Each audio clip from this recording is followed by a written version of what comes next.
Hello दोस्तों, welcome to my channel. मेरा नाम है जीवन पाटीदार और मैं आपके लिए लेकर आया हूँ एनसीईआरटी एग्जाम्पलर सीरीज में एक नया चैप्टर जिसका नाम है ह्यूमन हेल्थ एंड डिसीज। इस चैप्टर के सारे एमसीक्यू सॉल्व करते हैं। तो चलिए शुरू करते हैं। Question number 1, the term health is defined in many ways. The most accurate definition of health would be option A, health is the state of body and mind in a balanced condition. Option B, health is a reflection of a smiling face. Option C, health is a state of complete physical, mental and social well-being. Option D, health is a symbol of economic prosperity. तो इसका answer क्या आना चाहिए यार? इसका answer आएगा option C, health is a complete physical, mental and social wealth being. जब इंसान की मेंटली, फिजिकली और सोशली वो फिट रहता है तो उसी को बोलते हैं कोई इंसान स्वस्थ है या वो हेल्दी है। अगले क्वेश्चन पे चलते हैं। Question number 2, the organism which cause disease in plant and animal are called a pathogen, B vector, C insect, D worm. तो इसका आंसर आएगा ऑप्शन ए, पैथोजन। पैथोजन जो होता है वो डिसीज करता है प्लांट और एनिमल में। अगले क्वेश्चन पे चलते हैं। Question number 3, the clinical test that is used for diagnosis of typhoid. Option दिए गए हैं। ऑप्शन दिए हुए हैं एलाइजा, ईसीआर, पीसीआर या विडाल। तो इसका आंसर आएगा विडाल। विडाल टेस्ट यूज करते हैं टाइफाइड के डायग्नोसिस में। अगले क्वेश्चन पे चलते हैं। Question number 4, disease are broadly grouped into infectious and non-infectious disease. In the list given below, identify the infectious disease. First cancer, second influenza, third allergy, fourth smallpox. तो define अलग अलग हमको इसमें से देखना है। तो इसमें से जो इन्फेक्शियस है उनको ढूंढना हमको। तो एक तो इन्फ्लुएंजा और स्मॉल पॉक्स, ये दोनों इन्फेक्शियस डिसीज है। कैंसर इन्फेक्शियस नहीं है, यानी कि एक पर्सन से दूसरे पर्सन में नहीं फैलती है। ये एलर्जी भी नहीं फैलती है। इन्फ्लुएंजा और स्मॉल पॉक्स एक व्यक्ति से दूसरे व्यक्ति में फैलती है, इसलिए इन्फेक्शन है, इन्फेक्शियस है। तो इसका आंसर आएगा ऑप्शन डी, इन्फ्लुएंजा है, स्मॉल पॉक्स। ये दोनों ऑप्शन डी में दिए हुए हैं। तो ये एक पर्सन से दूसरे पर्सन में फैल सकती है, इसलिए ये इन्फेक्शियस है। अगले क्वेश्चन पे चलते हैं। Question number 5, the sporozoid that caused infection when a female anopheles mosquito bites a person are formed in। जो स्पोरोजोइड होता है जो हमारे शरीर में मलेरिया कॉज करता है, वो कहाँ पे फॉर्म्ड होता है ये पूछा गया है। Liver of the person, person के लीवर में, या आरबीसी ऑफ मॉस्किटो, मॉस्किटो की आरबीसी में। अगला ऑप्शन दिया हुआ है सलाइवरी ग्लैंड ऑफ मॉस्किटो या गट ऑफ मॉस्किटो। तो इसका आंसर आएगा गट ऑफ मॉस्किटो। मॉस्किटो की गट में जो स्पोरोजोइट होता है उसका जो है मैच्योरेशन होता है वो वहीं पे फॉर्म होता है। तो इसका आंसर आएगा gut of mosquito female anopheles. अगले क्वेश्चन पे चलते हैं। क्वेश्चन नंबर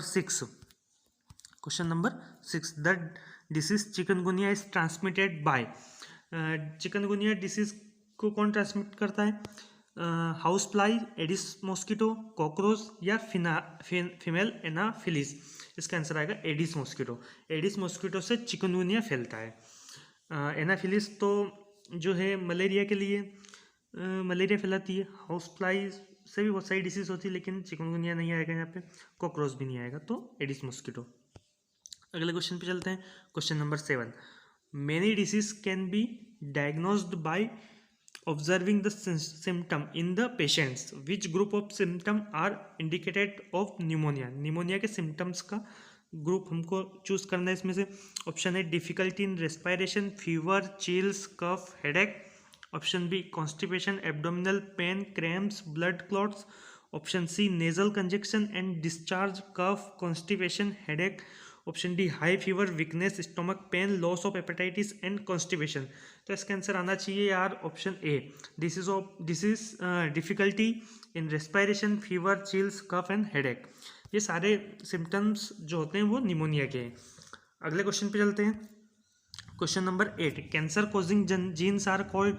वो जीन्स जो कैंसर कॉज करते हैं कौन से होते हैं? उनका क्या बोलते हैं? उनको स्ट्रक्चरल जीन नहीं, एक्सप्रेसर जीन ये भी नहीं बोलते हैं, ऑन्कोजीन या रेगुलेटरी जीन, तो रेगुलेटरी जीन भी नहीं आएगा, इसका आंसर आएगा ऑन्कोजीन्स। ऑन्कोजीन्स जो होते हैं वो कैंसर कॉज करते हैं पर्सन के अंदर। अगले क्वेश्चन पे चलते हैं। Question number 9, in malignant tumour the cells proliferate, grow rapidly and move to other part of the body to form new tumor. This stage of disease is called, इस जब जो ट्यूमर होता है उसकी सेल रेपिडली ग्रो करती है और other part move करके वहाँ पे भी नया ट्यूमर फॉर्म करती है, तो इस स्टेज को क्या बोलते हैं कैंसर की? मेटाजेनेसिस, मेटास्टेसिस, केराटोजेनेसिस या माइटोसिस? इसका आंसर आएगा मेटास्टेसिस। मेटास्टेसिस जब स्टेज होती है उसमें रेपिडली ग्रो करती है और एक पार्ट से दूसरे पार्ट में ट्यूमर फैलता है। मेटाजेनेसिस क्या होता है पता है? मेटाजेनेसिस तो अल्टरनेशन ऑफ जनरेशन होता है जो ओवेलिया में दिखता है, हमको देखने को मिलता है, तो इसका आंसर आएगा ऑप्शन बी मेटास्टेसिस। अगले क्वेश्चन पे चलते हैं। Question number 10, when apparently healthy person is diagnosed as unhealthy by a psychiatrist the reason could be that, option A the patient was not efficient at his work, option B the patient was not economically prosperous, option C the patient shows behavioural and social maladjustment, option D he does not take interest in sports. अगर किसी इंसान जो apparently healthy दिख रहा है, सीधे तौर पे तो हेल्दी दिख रहा है, लेकिन उसको किसी डॉक्टर ने, साइकियाट्रिस्ट ने अनहेल्दी बताया, तो क्या रीज़न हो सकता है? तो इसका आंसर आना चाहिए option C the patient show behavioural and social maladjustment, यानी कि वो सोशली और बिहेवियरली जो है मेलाडजस्टमेंट शो कर रहा है। इसका आंसर सी आना चाहिए। अगले क्वेश्चन पे चलते हैं। Question number 11, which of the following are the reasons for rheumatoid arthritis, choose the correct option. Correct option choose करना है, कौन सा रीज़न है रूमेटॉइड अर्थराइटिस के लिए? तो इसमें दिया हुआ है, पहले नंबर पे दिया हुआ है the ability to differentiate pathogens और foreign molecules from cells increases, तो ये तो नहीं आएगा यार। जो एबिलिटी होती है डिफ्रेंशिएट करने की पैथोजन और फॉरेन मॉलिक्यूल को, वो इंक्रीज हो जाती, नहीं इंक्रीज नहीं होती, वो डिक्रीज हो जाती है और ख़त्म हो जाती है, तो ये तो नहीं आएगा यार, ऑप्शन नंबर 1 वाला तो नहीं आएगा। अगले पे चलते हैं। बॉडी अटैक सेल्फ सेल्स, हाँ ये सही है, खुद की सेल पे अटैक करती है बॉडी रूमेटॉइड आर्थराइटिस में, ऑटोइम्यून डिसीज है। Option third, more antibodies are produce in the body, ये तो नहीं आएगा यार। ऑप्शन नंबर फोर्थ दिया हुआ है the ability to differentiate pathogen and foreign molecule form self cell is lost, ये आएगा इसमें। तो इसमें कौन कौन से आएंगे? एक तो सेकंड आएगा और एक आएगा फोर्थ, ये दोनों जिसमें दिए हुए हैं वो आंसर इसका आएगा option B. Option B is correct. Body attacks self cells and the ability of differentiate pathogen and foreign molecule from self cell is lost. अगले क्वेश्चन पे चलते हैं। Question number 12, AIDS is caused by HIV among the following which one is not a mode of transmission of HIV, इनमें से कौन सा जो HIV के ट्रांसमिशन का मोड नहीं है? Option A transfusion of contaminated blood, ये तो है इसका ट्रांसमिशन का mode. Option B sharing the infected needles, ये भी आएगा। Option C shaking hands with infected person, ये नहीं आएगा। Option D sexual contact with infected person, ये तो मेन रीज़न है। ऑप्शन सी जो है जो HIV का मरीज है उससे हाथ मिलाने से HIV नहीं फैलता है, एड्स नहीं फैलता है, तो इसका आंसर आएगा ऑप्शन सी। अगले क्वेश्चन पे चलते हैं। Smack is a drug obtained from the, smack होती है एक टाइप की हीरोइन होती है, वो कहाँ से ऑब्टेन की जाती है? इसमें ऑप्शन दिए हैं। Option A latex of Papaver somniferum, option B leaves of Cannabis sativa, option C flower of Datura, option C fruits of Erythroxylum coca, तो इसका आंसर आएगा पेपरस समनीफेरा के लेटेक्स से हमको जो है मॉर्फिन मिलता है, और मॉर्फिन के एसिटाइलेशन से जो होता है हेरोइन बनती है एक प्रकार की, जिसको बोलते हैं स्मेक, तो इसका आंसर आएगा ऑप्शन ए। अगले क्वेश्चन पे चलते हैं। अगला ऑप्शन है question number 14, the substance produced by a cell in viral infection that can protect other cell from further infection is, जिस सेल में वायरल इन्फेक्शन हो जाता है वो सेल एक सब्सटेंस रिलीज करती है जिससे कि दूसरी सेल्स में वो इन्फेक्शन न फैले, उस सब्सटेंस का नाम क्या है? Option A serotonin, option B colostrum, option C interferon, option D histamine, तो इसका आंसर आएगा ऑप्शन सी इंटरफेरॉन। वो सब्सटेंस होता है जो दूसरी सेल को बचाता है इन्फेक्शन से, वायरल इन्फेक्शन से। अगले क्वेश्चन पे चलते हैं। Question number 15, transplantation of tissue organ to save certain patients often fails due to rejection of such tissue organ by the patients. Which type of immune response is responsible for such rejection? जो organ या tissue अपन किसी को transplant करते हैं तो हमारा शरीर मतलब जिसको भी ट्रांसप्लांट किया जाता है उसका शरीर उसको कभी कभी रिजेक्ट कर देता है। तो कौन सा टाइप की इम्यूनिटी होती है जो इसको रिजेक्ट करने के लिए रिस्पॉन्सिबल होती है? ऑप्शंस दिए हुए हैं। Option A auto immune response, option B humoral immune response, option C physiological immune response, option D cell mediated immune response.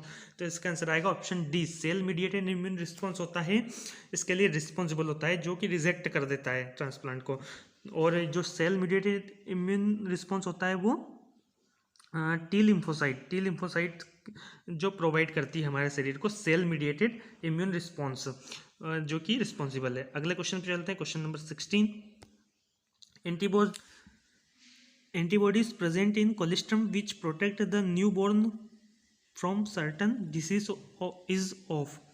तो कोलेस्ट्रम में कौन सी एंटीबॉडी पाई जाती है? IgA type, option IgG type, option B IgA type, option C IgD type, option D IgE type. तो इसका answer आएगा IgA टाइप की एंटीबॉडी होती है जो कोलेस्ट्रम में प्रेजेंट होती है। ये एक इनएक्टिव इम्यूनिटी का एग्जाम्पल है। अगले क्वेश्चन चलते हैं। Question number 17, tobacco consumption is known to stimulate secretion of adrenaline and non-adrenaline. The component causing this could be option A nicotine, option B tannic acid, option C curamine, option D catechin। तो इसका answer आएगा option A nicotine. अगले question पे चलते हैं। Question number 18, antivenom against snake poison contents. जब snake किसी को बाइट कर लेता है तो हम उसको एंटीवेनम देते हैं, जो कि पहले से बनी बनाई एंटीबॉडीज़ होती है एंटीवेनम में। तो उसमें क्या कंटेंट रहता है? Antigen, option B antigen antibody complex, option C antibodies, option D enzyme. तो इसका आंसर आएगा एंटीबॉडीज़। पहले से बनी बनाई एंटीबॉडीज़ उसमें होती है, तो हम जिस भी पर्सन को स्नेक बाइट करता है तो हम उसको एंटीवेनम देते हैं। ये एक इनएक्टिव इम्यूनिटी का एग्जाम्पल भी है। अगले क्वेश्चन पे चलते हैं। Which of the following is not a lymphoid tissue. इनमें से कौन सा लिम्फोइड टिश्यू नहीं है? Number A spleen, option A spleen, option B tonsil, option C pancreas, option D thymus. तो इनमें से कौन सा नहीं है लिम्फोइड टिश्यू? लिम्फोइड टिश्यू वो रहते हैं जिसमें लिम्फोसाइट्स बनती है या उसमें उसका मेचुरेशन या प्रोलिफरेशन होता है, उनको लिम्फोइड टिश्यू कहते हैं। तो इसमें से कौन सा नहीं है? इसका आंसर आएगा option C, pancreas lymphoid tissue तो नहीं है, बाकी सारे लिम्फोइड टिश्यू है। अगले क्वेश्चन पे चलते हैं। Question number 20, which of the following glands is large size at birth but reduce in size with ageing. कौन सी जो ग्लैंड है जो जब बच्चा छोटा होता है तब तो उसके अंदर लार्ज साइज में होती है, लेकिन उम्र बढ़ने के साथ साथ वो साइज में रिड्यूस होती जाती है। Option A pineal, option B pituitary, option C thymus, option D thyroid. तो इसका आंसर आएगा ऑप्शन सी, जो बचपन में तो इसका साइज बड़ा होता है लेकिन उम्र के साथ ये साइज में कम होती जाती है। जो हमारी थाइमस ग्लैंड है ये हमको इम्यूनिटी प्रोवाइड करती है, इसीलिए जब छोटे रहते तब हमारी इम्यूनिटी स्ट्रांग होती है, धीरे धीरे उम्र के साथ हमारी इम्यूनिटी कम होती जाती है क्योंकि थाइमस का साइज रिड्यूस होता जाता है। अगले क्वेश्चन पे चलते हैं। Number 21, hemozoin is a, option A procurer of hemoglobin, option B toxin released from streptococcus infected cell, option C toxin released from plasmodium infected cell, option D toxin released from hemophilus infected cell। तो hemozoin क्या होता है? Hemozoin आप सबको पता है कि sporozoites से जो मलेरिया की डिसीज होता है उसमें रिलीज होता है, तो एक प्लाज्मोडियम इन्फेक्टेड सेल से रिलीज होता है टॉक्सिन, उसको बोलते हैं। तो इसका आंसर आएगा ऑप्शन सी 21 का। अगले क्वेश्चन चलते हैं। Question number 22, which of the following is not the casual organism for ringworm. Ringworm के लिए कौन सा इसमें से ऑर्गेनिज्म नहीं है? Option A microsporum, option B Trichophyton, option C Epidermophyton, option D macrospore. तो इसका आंसर आएगा ऑप्शन डी मैक्रोस्पोर जो है इससे रिंगवर्म नहीं होता है, बाकी तीनों से होता है। क्वेश्चन नंबर 23 पे चलते हैं। A person with sickle cell anaemia is more prone to malaria, more prone to typhoid, less prone to malaria, option D less prone to typhoid. तो इसका आंसर आएगा option C less prone to malaria. जिस person को sickle cell anaemia होता है उसको malaria नहीं हो सकता है। तो इसका आंसर है ऑप्शन सी। तो ये सारे क्वेश्चन मैंने करवा दिए हैं एनसीईआरटी एग्जाम्पलर के question, human health and disease नाम के चैप्टर के। अगले वीडियो में हम अगला चैप्टर कवर करेंगे। इस तरह से सारे चैप्टर हम कवर करेंगे। अगर वीडियो पसंद आया तो लाइक करो, चैनल को सब्सक्राइब करना और अपने दोस्तों के साथ शेयर करना। Thank you very much.